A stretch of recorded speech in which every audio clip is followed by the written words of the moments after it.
Hi there, my name is Mrs. Kajejas, and I am the Social Emotional Learning Specialist at Meiklejohn Elementary. I am so excited because I get to teach your student about the zones of regulation. What are the zones of regulation, you ask? Well, right below I have a photograph of the zones of regulation, and what they are is one way to describe feelings for kids.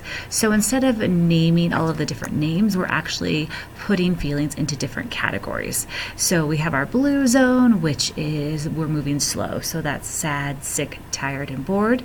We have our green zone, which is we are ready to learn, and that's happy, calm, focused, feeling okay. We have our yellow zone, which is where we're starting to lose control. So students might be worried, frustrated, silly, wiggly, or excited. And then finally, we have our red zone. And in our red zone, we are out of control. So that's where we're having our really big, strong emotions. Students could be angry or mad. They could be elated also, which means really very excited.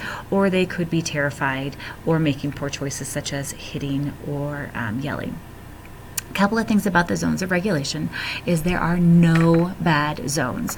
That's really important for students to know, is that regardless of their emotions, there are no bad emotions. What we need to know, though, is there is a time and a place for the expression of the emotion. And when we are expressing our emotion, we need to make sure that we are safe, so students are not able to hurt themselves, hurt other people, or break or destroy property. So one of the things we spent a lot of time on is what are some things that we can do when we are experiencing strong emotions, such as our yellow zone or our red zone. That's something that we spend a lot of time on, and I'm really excited for students to learn. Also, we do let students know that at school, we really want them to try to stay in their green zone. We understand that at times students are not in their green zone, so again, we learn tools of what they can do to help get themselves back into their green zone.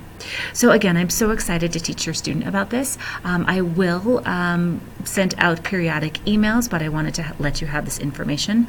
I will also include a link so that way you can get a copy of this chart for you to use at home. So a great at-home thing you can do is when you notice your student having a particular emotion, have them tell you what zone they think they're in. Also ask them, is this the right time and place? And then you can also talk about what type of coping skill. Is this a positive coping skill, a safe coping skill, or one that's maybe a little more dangerous and they might need to choose a different skill? All right, if you have questions or comments, please feel free to email me. My information is on the staff website. Thanks so much.